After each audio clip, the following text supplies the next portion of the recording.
di pagi yang berbahagia ini, yaitu untuk bulan ini berbicara tentang berbuah. Ya. Bicara berbuah, ya, fruitful. Kebenarannya dari dasarnya Yohanes 15 ayat 8 berkata begini. Dalam hal inilah Bapakku dipermuliakan. Bagaimana kita bisa mempermuliakan Bapa? Seringkali kita lihat latah dalam gereja suka bilang, mari tepuk tangan beri kemuliaan bagi dia. Itu bukan berarti memberi kemuliaan bagi dia. Ya. Tapi ayat ini katakan, orang mempermuliakan Bapa, Tuhan, yaitu jika kamu berbuah banyak. Berbuah banyak di sini kalau kita baca Yohanes 15 semua itu berbuah tetap, berbuah lebat dan tetap. Baru disebut lagi dan demikian kamu adalah murid-muridku. Jadi orang namanya murid kalau dia berbuah banyak. Bukan cuma berbuah, tapi banyak artinya berbuah lebat dan tetap. Dan itu mempermuliakan Bapa. Paham ya? Jadi berbuah di sini dalam segala hal, buah pertobatan, bisa juga buah-buah dalam hal kerohanian, karakter, kesehatan keluarga, karir komunitas ataupun keuangan, ya, dan juga di dalam kebenaran semua. Nah makanya kalau sampai seperti itu, itulah karakter seorang murid. Makanya yang dia lahirkan juga adalah murid-murid yang berkualitas seperti itu. Makanya murid itu yang dilahirkan harus paling kurang 4 generasi. Itu namanya berbuah tetap, lebat. Ya toh? Kalau cuma 1 generasi, kita lihat usaha dunia aja, misalnya pengusaha-pengusaha yang punya perusahaan, kalau cuma sampai 2 generasi, pasti nanti gulung tikar, selesai. Gereja mesti pikirkan itu juga bahwa paling kurang 4 generasi. Ada murid. Nah, saudara bertanya, sudahkah saudara punya murid itu? Yang jawab saudara dengan Tuhan ya. Nah, makanya dibilang Yohanes 15:16. Bukan kamu yang memilih aku, tapi akulah yang memilih kamu. Jadi kita ada ini Tuhan yang pilih, bukan saudara yang memilih dia. Dan aku telah menetapkan kamu. Jadi Tuhan menetapkan semua orang. Cuma yang dipilih sedikit, bukan dia yang pilih sedikit karena kita yang tidak mau. Ya, supaya kita jelas, supaya kamu pergi dan menghasilkan buah dan buahmu itu tetap. Nah, itu dasar ayatnya. Supaya apa yang kamu minta kepada Bapa dalam namaku diberikannya apa? Jadi kalau saudara berbuah banyak, yang saudara buat, tidak mungkin saudara kekurangan dalam hal finance, kesehatan, semua enggak. Seringkali percaya enggak saudara ini firman? Inilah yang harus dihidupi. Nah, sekarang kita akan belajar bagaimana untuk kita bisa berbuah banyak atau lebat dan tetap. Kita akan belajar dari satu perikop dari Matius 13 ayat pertama sampai dengan 23. Nanti saudara baca di rumah perumpamaan tentang seorang penabur. Tapi nanti saya cuma baca ayat 18 sampai 23. Arti dari perumpamaan itu. Ya. Baik, saya bacakan ayat 18 sampai 23. Karena itu, dengarlah arti perumpamaan penabur itu. Kepada setiap orang yang mendengar firman tentang kerajaan surga, tapi tidak mengertinya, datang si jahat dan merampas yang ditaburkan dalam hati orang itu. Itulah benih yang ditaburkan di pinggir jalan. 20:21, benih yang ditaburkan di tanah yang berbatu-batu, ialah orang yang mendengar firman itu, dan segera menerimanya dengan gembira, tapi ia tidak berakar dan tahan sebentar saja. Apabila datang penindasan dan penganiayaan, karena firman itu, orang itu pun segera murtad. 22, yang ditaburkan di tengah semak duri ialah orang yang mendengar firman itu. Lalu kekhawatiran dunia ini dan tipu daya kekayaan menghimpit firman itu, sehingga tidak berbuah. 23, yang ditabur di tanah yang baik. Itulah orang yang mendengar firman itu dan mengerti. Dan karena itu ia berbuah, ada yang 100 kali lipat, ada yang 60 kali lipat, dan ada yang 30 kali lipat. Nah ini tanah yang bisa berbuah tetap dan lebat. Kira-kira apa yang kita belajar untuk bisa berbuah tetap dan apa? lebat. Nah, kita lihat.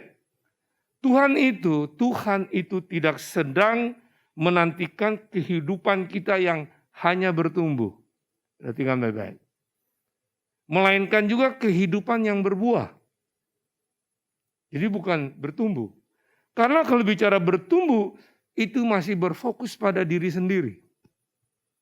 Tapi kalau berbuah, itu dia sedang berfokus pada sesama kita. Saya harap saudara jelas. Makanya Tuhan tidak pernah pakai contoh berbuah itu pakai binatang. Misalnya anjing. Anjing juga makan RW kan. Betul lah. Manusia lagi, kanibal juga ada. Tapi buah, tidak pernah buah mangga makan mangganya. Jadi sudah tidak mementingkan kepada diri. Mati. Hanya untuk sesama. Itu namanya bedanya bertumbuh dan berbuah. Nah, makanya kita tidak bisa berbuah jika kita cuma punya benih. Hari ini saudara saya tabur benih ini. Itu firman.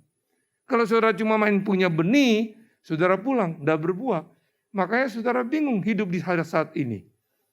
Dalam segala hal, baik itu komunitas, karir maupun keuangan.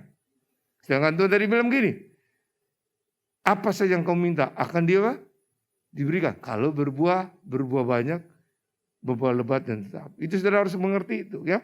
Nah, makanya kalau kita cuma memilih, hanya memiliki benih, ya Tuhan pun tidak paksa. Itu kehendak bebas saudara. Tapi yang jelas di hati dia ingin saudara menjadi pohon yang besar. Berbuah lebat dan tetap. Haleluya. Dan lebih daripada itu, Tuhan menciptakan saudara dan saya. Bukan untuk cuma menerima benih. Tapi dia menciptakan saudara untuk berbuah. Dan saudara perlu tahu, berbuah itu di atas popularitas. Berbuah itu di atas ketenaran. Berbuah itu di atas jabatan. Dan orang berhasil belum tentu berbuah. Orang berbuah pasti berhasil. Haleluya. Nah, makanya kita belajar sama-sama hari ini. Apa yang harus kita buat untuk kita bisa berbuah lebat dan tetap. Matius 13 ayat 20-21. Berkata demikian. Matius 13, 18-19.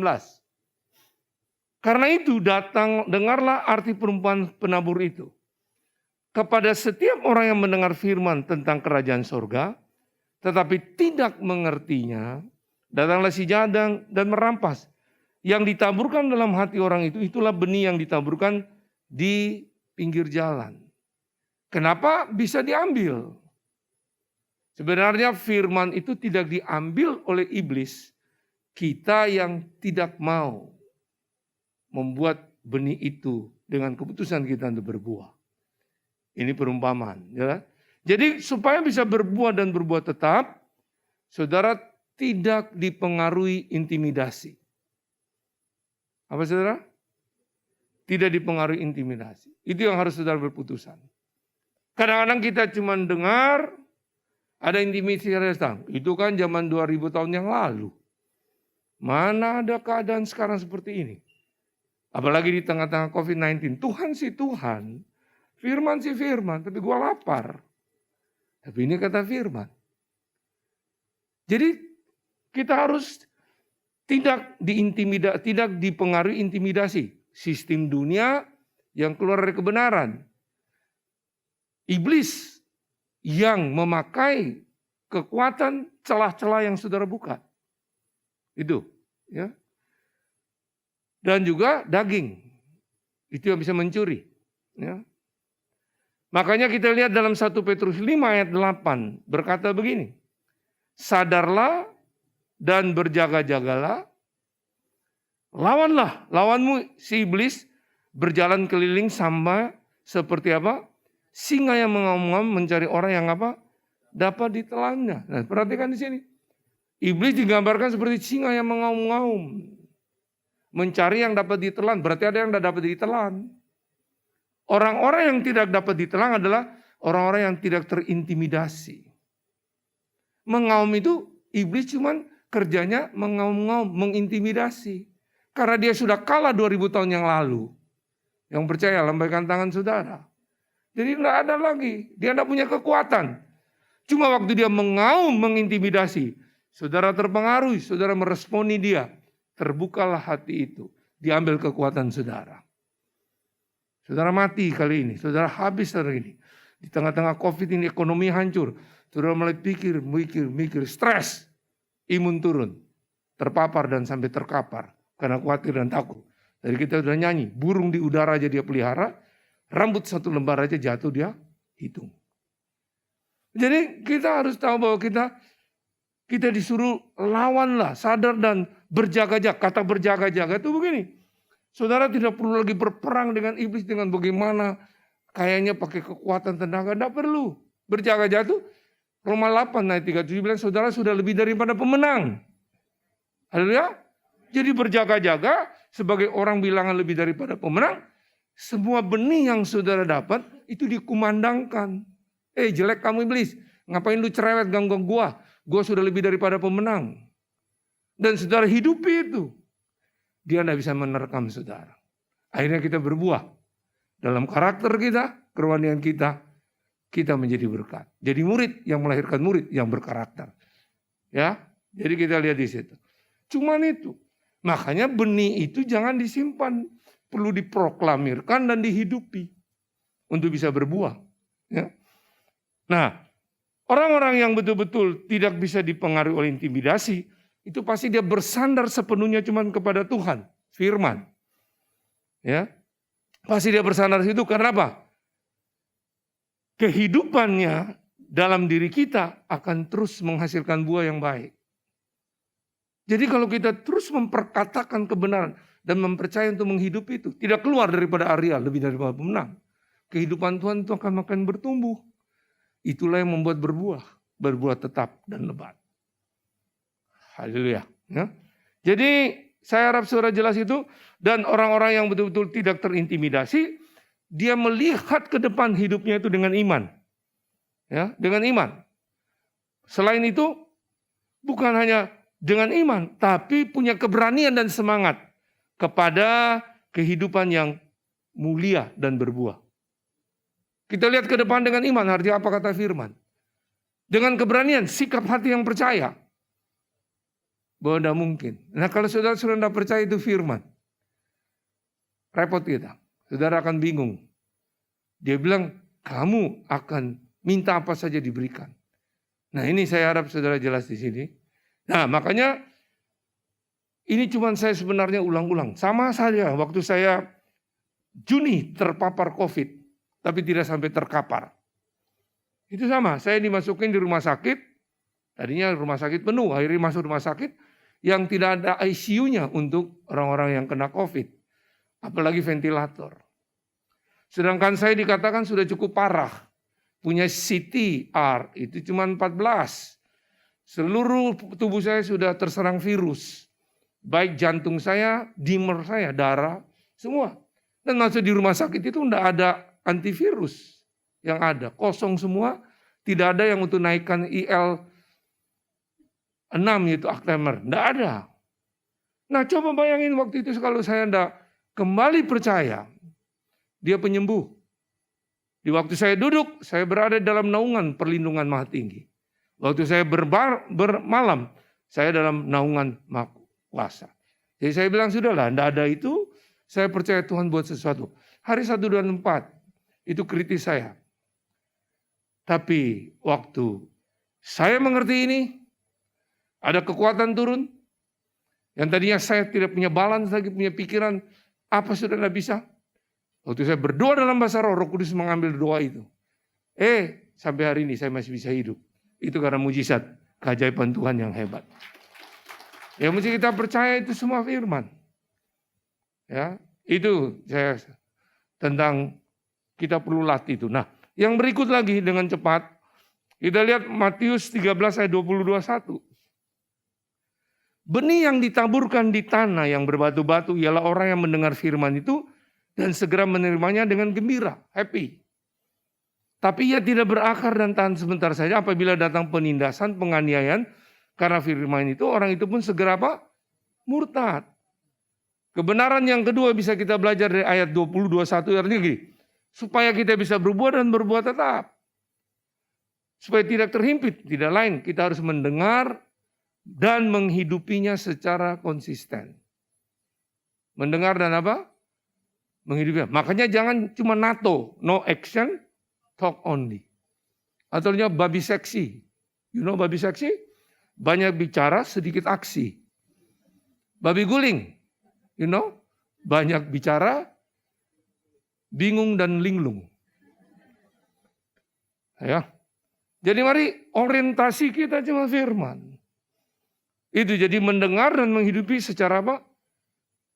Konsisten. Kehidupan kekristenan bukan hanya mengenai doktrin yang kita percaya. Tetapi juga buah yang kita hasilkan. Itu kehidupan kekristenan ya. Jadi kehidupan berbuah itu penting. Tapi satu-satunya jalan yang menuju ke sana tidak ada lain. Yaitu tadi melalui konsisten dan kesetiaan. Haleluya. Haleluya. Jadi itu yang perlu kita mendengar dan menghidupi secara apa? Konsisten. Saya teringat. Waktu saya dalam keadaan kritis itu. Saya merasa, bukan enggak. Ada takut, khawatir ada. Saya merasa kok saya sendirian ya. Mana Bapak, mana Anak, mana Roh Kudus. Waktu itu blank sama sekali. Mau WA pun malas, mau telepon lagi apalagi malas. Tapi waktu saya terus tiba-tiba di bawah, teringat di Taman Getsemani Yesus berdoa. Juga seperti mau mati rasanya. Betul saudara pernah baca itu? Keringatnya seperti apa, butiran apa? Darahnya seperti butiran apa? Jagung. Ya taruhlah, pakai itu apa.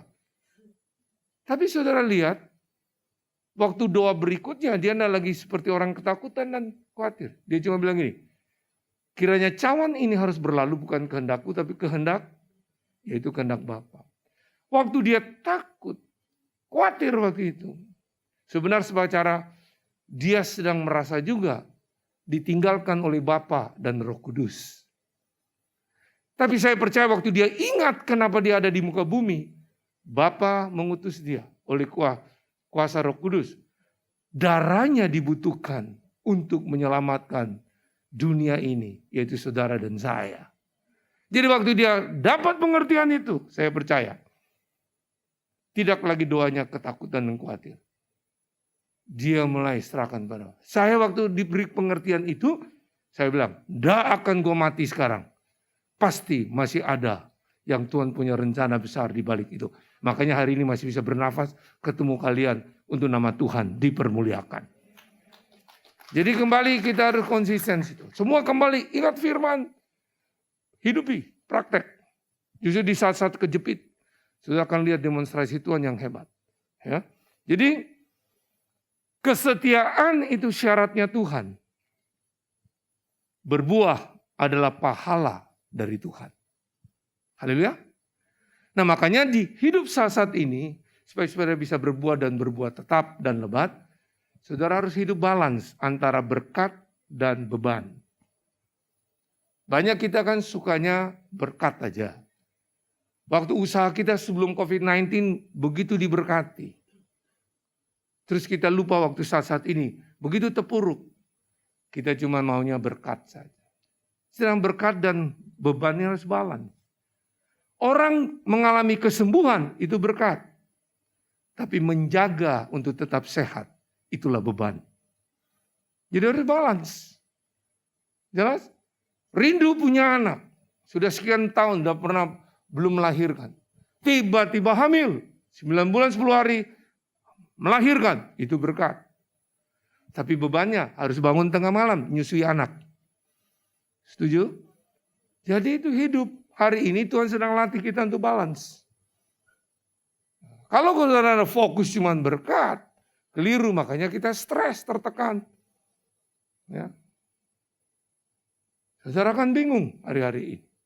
Sedangkan Tuhan bilang di tengah-tengah ini juga harus kita berbuah. Kerohanian kita, karakter kita, termasuk finance kita. Percayalah, tidak ada yang mustahil kalau janjinya Dia. Nah, saya bawa saudara yang berikut, yang terakhir. Matius 13 ayat 22 berkata gini. Yang ditaburkan di tengah semak duri ialah orang-orang yang mendengar firman itu, lalu kekhawatiran dunia ini dan tipu daya kekayaan menghimpit firman itu, sehingga tidak apa? Jadi ayat ini bagaimana kita bisa berbuah? Kita harus melawan, memiliki iman yang terlatih. Saudara harus memiliki iman yang apa?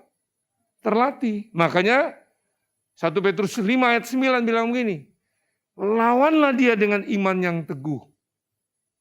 Sebab kamu tahu bahwa semua saudaramu di seluruh dunia menanggung apa? Itu yang terjadi dengan saat ini. Kalau di Kanada, kemarin saya pemuritan dengan mereka di Kanada, mereka bilang sekarang lagi lockdown. Australia tadinya tenang, sekarang saya dengar kembali lagi tutup. Ya di mana-mana tidak bisa. Tidak bisa diprediksi dan tidak ada obat untuk menyembuhkan COVID-19. Orang mencari-cari yang cocok bisa. Dan tidak jaminan juga orang yang sudah vaksin, even itu 2 kali maupun pakai booster, ada juga yang terpapar. Saya vaksin sudah 2 kali, terpapar juga. Dokter pun yang menangani saya, 2 bulan kemudian dia terpapar. Jadi sulit. Makanya kita kembali perlu berlatih menghadapi hidup ini. Jangan takut, jangan putus asa. Tuhan tetap menyertai saudara. Haleluya. Makanya iman ini perlu dilatih. Makanya kita perlu latih, kita harus biar meningkat. Karena di dalam Roma 12 ayat 3 dia bilang gini, kita diberikan ukuran iman yang dikaruniakan Allah itu kepada kamu masing-masing. Berarti sama kita dikasih. Tapi kita mau berlatih atau enggak. Makanya tingkatan iman itu, saya ajak saudara lihat dalam Markus 4 ayat 40. Ini murid-murid Yesus nih. Dalam perahu. Begitu angin ribut datang, coba kita lihat. Lalu ia berkata kepada mereka, mengapa kamu begitu takut? Mengapa kamu tidak apa? Loh ini murid loh. Satu perahu dengan Yesus, dia sedang tidur di buritan. Tiba-tiba angin ribut datang. Mereka mulai bilang, loh kenapa tidak diperdulikan kami? Kalau secara logika aja dia sebagai manusia, kalau tenggelam Yesus juga tenggelam kan? Tapi waktu dia bangun, dia menghardik itu angin. Tenang. Dia bilang, kamu tidak apa? Percaya iman. Ini tingkatan iman pertama. Tidak percaya. Dalam hal ini. Dalam perahu. Nah sekarang saudara lihat. Perahu kehidupan saudara mana yang saudara belum tidak percaya dia. Itu perlu saudara latih. Paham ini? Yang berikut kita lihat. Petrus berjalan di atas air. Ini tingkatan iman yang pertama. Petrus berjalan di atas air. 14, Matius 14, 31. Segera Yesus mengulur tangannya memegang dia dan berkata, hai orang yang apa? Kurang percaya. Mengapa engkau apa? Nah ini udah jalan di atas air nih. Waktu dengar firman Yesus bilang gini, datanglah. Imannya timbul. Langsung dia mengalangkah berjalan. Tapi waktu dia melihat lagi angin badai itu, masuk dalam apa? Air lagi. Tuhan, hai kamu yang kurang percaya. Ini tingkatan iman kurang percaya. Sudah dapat mujizat. Tapi begitu ada satu hal, soal uang, dia happy, diberkati terus. Tapi nanti soal kesehatan, pusing 7 keliling. Karena dalam hal ini saudara masih bimbang. Itu yang namanya kurang apa? Jadi orang di tingkatan iman, percaya dan kurang percaya, sebenarnya orang-orang seperti ini, mereka punya hati terbuka untuk dilawat Tuhan. Mereka percaya sesuai firman dalam hal tertentu. Terus pikiran mereka selalu sesuai kebenaran firman Tuhan. Dengan pengetahuan yang benar apa janji dan kehendak Tuhan. Dalam hal tertentu. Yang lain belum. Tuh, kita lihat tingkatan iman berikut. Kalau saudara baca di dalam Matius 15 ayat 28. Ya. Berkata gini, maka Yesus menjawab dan berkata kepadanya, hai ibu, apa? Besar imanmu, maka jadilah kepadamu seperti yang kau kehendaki. Dan seketika itu juga anaknya apa? Ini perempuan Sirofenisia, orang Kanaan. Yesus waktu itu hanya untuk orang Yahudi. Tapi dia tidak peduli. Muridnya melarang dia untuk tidak boleh mendekat. Yesus dia mendekat. Bahkan dikatakan oleh Yesus tidak layak roti disediakan oleh anak dimakan oleh apa? Dia bilang remah-remah juga makan. Apa yang terjadi di sini? Yesus ngomong bahwa Apa yang dibilang di dalam ayat itu? Ayat 28 dibilang gini. Hai ibu, besar imanmu. Ini tingkatan iman yang berikut, besar imanmu. Saya teruskan lagi tingkatan yang berikut. Matius 8 ayat 10. Ya. Setelah Yesus mendengar hal itu, heranlah ia dan berkata kepada mereka yang mengikutinya. Aku berkata, Matius 8 ayat 10. Aku berkata pada sesungguh, iman sebesar ini tidak pernah aku jumpai pada seorang pun di antara orang termasuk murid-murid Yesus. Ini iman yang ditunjukkan oleh perwira Kapernaum.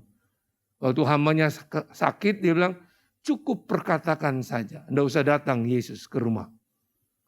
Ini iman apa nih? Tingkatan iman, apa di sini bilang? Iman sebesar ini tidak pernah aku jumpai. Berarti iman yang sangat besar. Nah, iman yang besar dan iman yang sangat besar, ini berbicara bahwa mereka cuma tidak bermain-main dengan lawatan Tuhan. Buka hati, pikiran sesuai firman apa enggak. Tapi yang dilihat di sini, mereka punya tindakan iman. Ada perubahan hidup dalam hidup mereka. Haleluya. Bukan hanya aturan-aturan yang bisa menjaga mereka, mengkontrol mereka. Tapi mereka dengan bebas bergerak. Bahwa perubahan hidup. Apapun situasi. Mereka tetap percaya Tuhan itu ada.